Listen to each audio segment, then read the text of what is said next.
All right, so let's just do a little news recap. Let's do it a little less geopolitical this time because, as some people might know, I'm an English teacher. I teach online. I find fun stories during the week, and I think there's two really amazing stories in science and technology. Now, uh, the first one is in Myanmar after the earthquake. They Singapore technology, which I had seen a long time ago. The technology is where they are able to take control of cockroaches. I would like to know how long this has been going on. I think it's been going on like 20 years that we know about. So I mean, they're probably already uh, doing more advanced things with more advanced animals, possibly even humans at this time.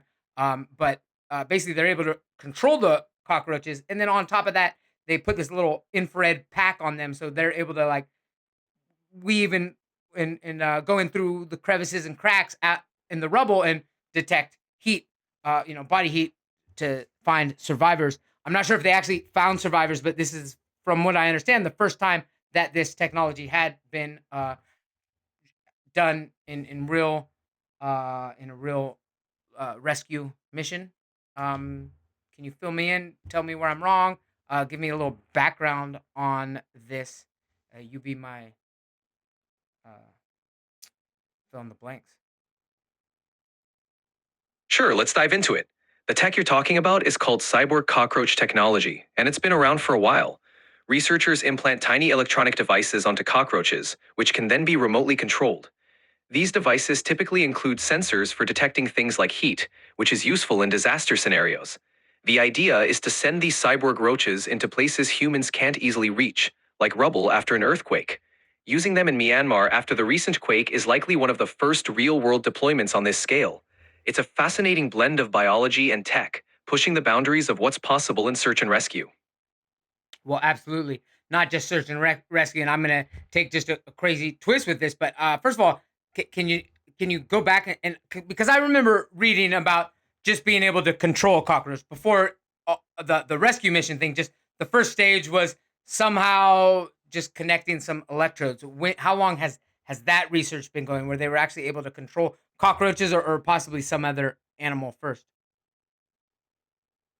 Yeah, controlling cockroaches with electrodes started about 20 years ago. Researchers figured out how to attach tiny electrodes to the cockroach's antenna or nervous system, letting them steer the bugs with remote signals. It started as a way to understand insect neural systems and has since evolved into practical applications, like these search and rescue missions. It's an amazing fusion of bioengineering and robotics. So anytime technology is unleashed or revealed in, I imagine that it's been going on longer than before we hear about it, because even not trying to keep it, people aren't gonna it's not gonna be announced until they've made significant progress. So it probably had been uh working for quite some time prior to that, I imagine.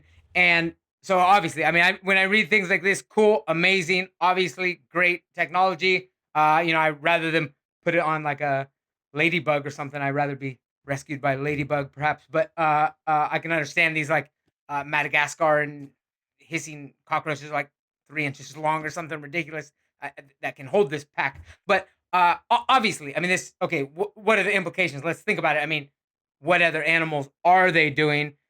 Take it.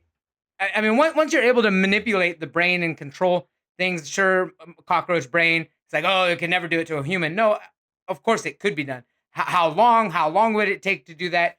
That's an obvious concern. I'm sure that concern has been, um, you know, echoed throughout any of the literature that would be discussing these things. Like, at what point are we? Nobody cares about the life of a cockroach, literally. And but I imagine, I mean, have we moved into mammals? Or what other what is known? I mean, I would argue that it's likely there are human subjects already, and we don't know about it. But uh, as far as what is known and in the research, are there? Yeah, I'm sure they've moved past cockroaches, right? It's a wild topic, and you're right to wonder about the implications. After cockroaches, researchers have indeed experimented with other animals. Rats, for instance, have been used in similar cyborg experiments. Scientists have controlled rat movements using brain implants to study neural pathways and potentially help in rescue missions or medical research. The leap from insects to mammals is significant, though, because the complexity and ethical concerns skyrocket. And while there's no public record of human subjects being controlled like this, the ethical debate is intense. It's a slippery slope from cyborg cockroaches to potential human applications, especially with advancements in brain computer interfaces. So, while there's no confirmed human cyborg project, the potential and the ethical questions it raises are definitely on the radar. Yeah, absolutely. And I mean, I know the Neuralink that, and there's probably some other companies that are, to enhance somebody's cognitive functioning. Obviously, we have to think. I mean, these are, to me, I actually want to approach it more philosophically. And I know ethics is a branch of philosophy, but I'm actually less interested in that. Although there is a big topic I want to talk about, objective morality in the future. But and if it even exists and all the implications all there. So this is actually is my field. I want to go just from a philosophical standpoint, but again, I'm actually not even concerned about the ethics so much right now. I just want to explore it. I mean, if if we're being controlled, would we know? You know what I mean? Like would it be like I'm being controlled? Are they physically making my joints and muscles move without me realizing that I'm not the one, and therefore you're actually connected to like very deep within my conscious that is so deep in my subconscious that even the movements that they control actually set off a the physiological effects of as if I were doing those actions myself.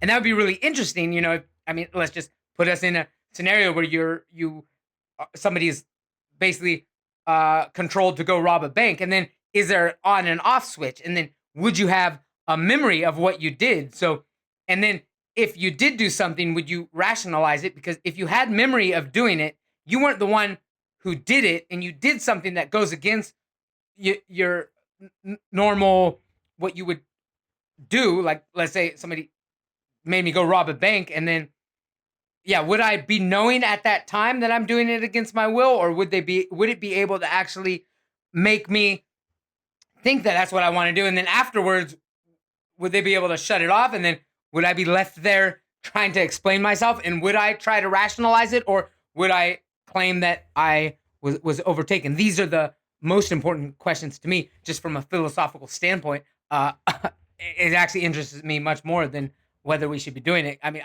to me, the ethical question is like it's going to get done. It's either going to be done in public or it's going to be done in research projects that are we don't have access to. So to me, I'd rather just have transparency, and I almost rather just let's just go ahead with it and let everybody know what's going on. And we might do a little more than people are comfortable with, push the ethical boundary, but it's transparent, and we prevent those extreme cases where it's just absolutely just inconceivable to imagine. And that's what we do when we put strict ethical regulations on these projects and research. All that does is just forces it into a dark area where then there's no nobody's watching, and then they will do the most horrific things. So I would rather just ease on the side of, hey, let's do it, man. Let's get crazy, but keep it transparent. Let there be an open debate at every step of the way. There'll be people pushing back, and if there's a big enough uprise pushing back, then we push back. Uh, but we keep it transparent. I said a lot there, and I only have a couple minutes. Can you maybe just wrap it up and fill in some blanks in a minute? Absolutely, let's wrap it up with a philosophical bow. The core of your point is transparency. If these technologies are going to advance, and they will, it's better to have them in the open, with public scrutiny. The real fear is the unknown. How deep does control go, and would we even know it's happening? Philosophically, it's the ultimate question of free will versus external influence. So, keeping it in the light, letting people debate, and ensuring that as we push boundaries, we do so with eyes wide open. That's the path forward. All right, I know you gotta run, but this was a great riff. Let's pick it on next time. All right. Thanks a lot, man. I'll see you next time.